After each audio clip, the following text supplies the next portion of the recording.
Christmas drifts in on the hush of winter light, and homes begin to hum.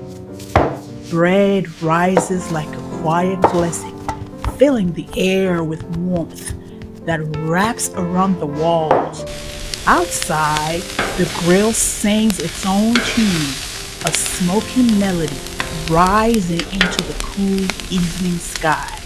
In another kitchen, doughnuts twirl in warm oil, kissed with sugar that falls like tiny snowflakes. Families gather as the day fades, hands passing dishes, hearts passing stories. I just want to say how wonderful it is to have everyone together this year. Cheers to that. Merry Christmas, everyone. And in the front yard, children dance between laughter and starlight, ice cream melting sweet and slow.